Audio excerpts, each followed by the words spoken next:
It has officially been 3 months since Coral Island launched into 1.0, and there is still a ton of major content yet to be added to the game. So, can we expect the first post-launch update anytime soon?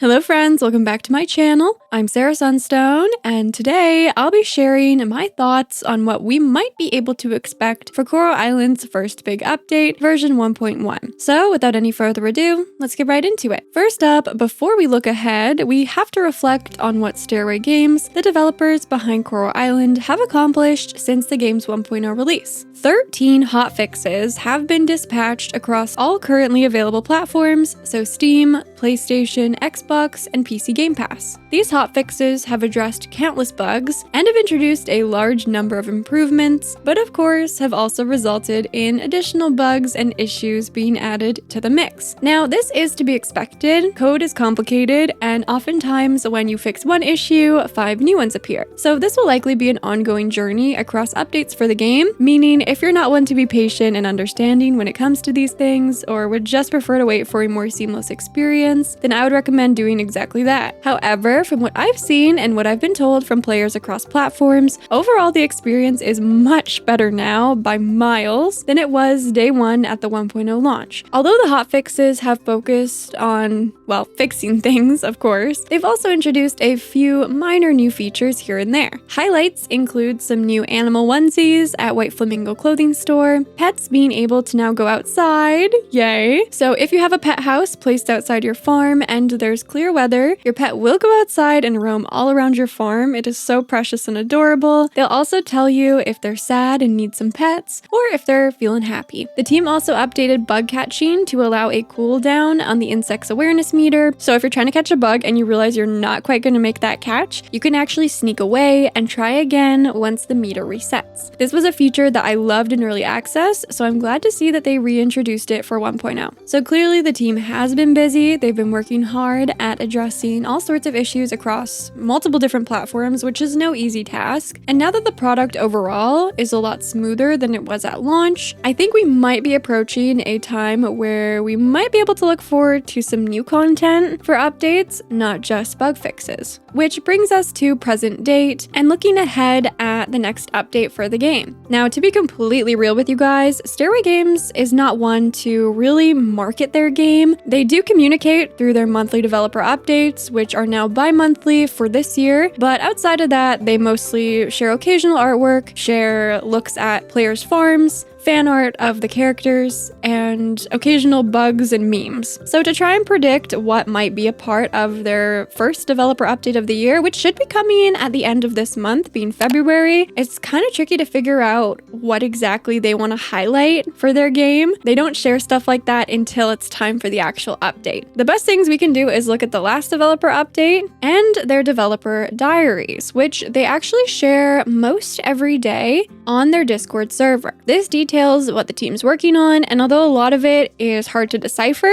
especially when things are redacted, you can get an overall picture of what they're up to. The only thing the team shared in their December developer update regarding the future was that the new bi-monthly developer updates would offer a window into their world, offering sneak peeks and exciting updates, including all the latest on the upcoming 1.1 update. With the first of these blogs being at the end of this month, then I don't think we can expect to see that 1.1 update until sometime in March at the earliest. It seems like they want to offer a preview on that update before actually launching it based on what they've said here, so definitely don't expect version 1.1 before March at the very earliest. So that's basically the best we can predict in terms of timeline for this update, at least until we hear anything more official from them outside of the random tweets and the developer diaries on Discord, which we should look at to potentially inform us on what new content we might be able to expect in 1.1. So what exactly has the team been working on in the new year? Well, basically everything you can think of. If it exists in the game, there is most likely a note about it in the developer diaries.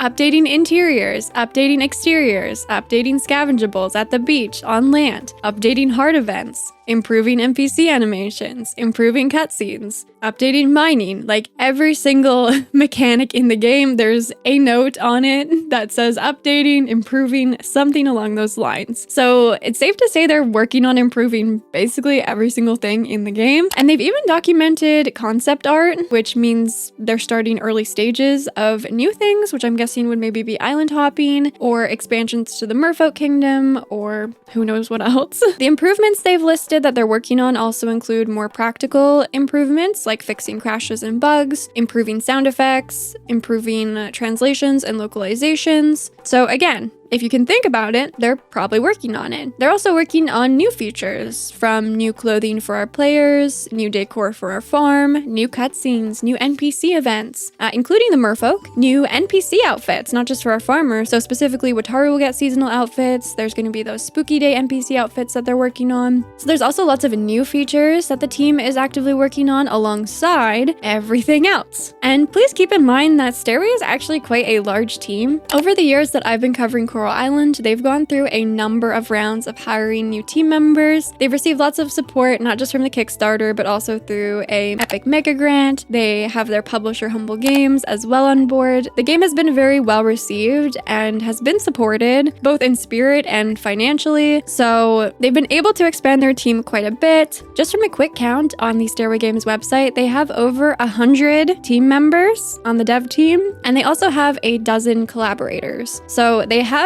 a substantial team to work on this game. It is their first game, but they have a lot of hands on deck. So if anyone is concerned about seeing like new features being worked on and concept art when there's still so much to be fixed, these are likely being approached by different team members. The team members that are working on creating like new clothing for your character are not the same ones, most likely, that are working on fixing localization and bug fixes and all that. In fact, actually, when I mentioned localization, Humble Games is in charge of that. So that's actually mostly out of the hands of Stairway. But with regards to everything else, there's definitely enough team members to work on fixing what is already there and to work on improving it and to work on creating new features to look forward to for all the new content. So I do see that as a critique of many games where the team is too focused on creating new and exciting things instead of focusing on making the existing game the best it can be. I have critiqued many games for that myself, including Coral Island to an extent. But again, when you look at the team, I think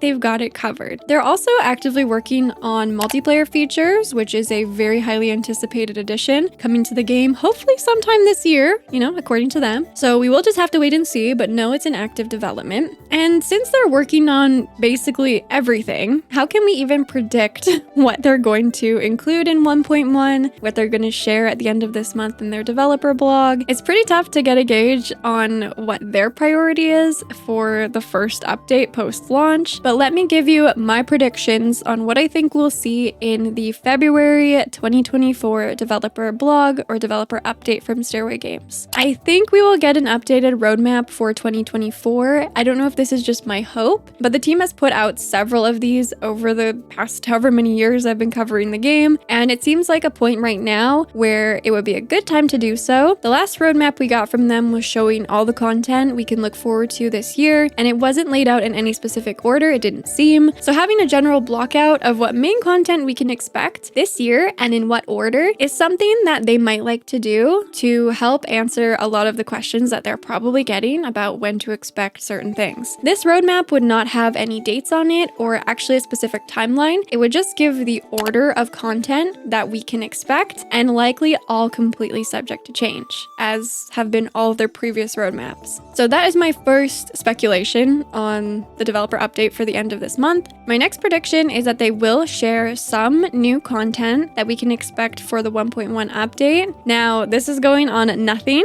but I think it'll focus on quality of life improvements and romance or friendship. So I think that might include the hangout and dating mechanic, improvements to NPC behavior for relationships, hard events, and more. I think Coral Island has really gained so much momentum and hype, largely because of the NPCs, how diverse they are, how gorgeous they are, how much we want to date all of them. So I think it would be in the team's best interest to prioritize improving on that aspect of the game, specifically the relationships and how we interact with our beloved NPCs. So I think they'll prioritize that first, but I also think there'll be a heavy focus on those quality of life improvements, because I think if they don't prioritize that, I think they might get a bit of backlash, feeling like, players aren't being heard or listened to or valued if they kind of breeze past a lot of the quality of life issues and just move on to like new flashy content. So I think the first one will be geared more towards just improving the base game and showcasing those quality of life improvements, along with, hopefully, fingers crossed, some improvements to our relationships with the characters. So that's what I'm predicting will be a major focus of the next developer blog, as well as the 1.1 update, or at least from my perspective, I think that's what they should do. A lot of the other features are great to look forward to, but we have to start somewhere, and I think this would be a good place to start. I don't think there'll be any news shared on the Switch release. Maybe on multiplayer, that might be more likely, but honestly, I wouldn't hold my breath on either. One thing Stairway often does with their developer blogs is they will pad them with like other random stuff, like maybe a contest they're running or, a milestone they reached, something like that. So I do think they'll probably start off the blog post with the Happy New Year artwork from David, which is gorgeous. And I think they will end off the blog with announcing the winner of the Riz contest. I can't believe I had to say that in a video. They're holding a contest on Twitter, which they sometimes do, and this one is a Riz contest. I'm not saying that again. And you have to share your best pickup line for the NPCs, and the winner will be selected for Redacted. So you don't even know what you're winning if you do win. It's very interesting. So they'll probably share something about that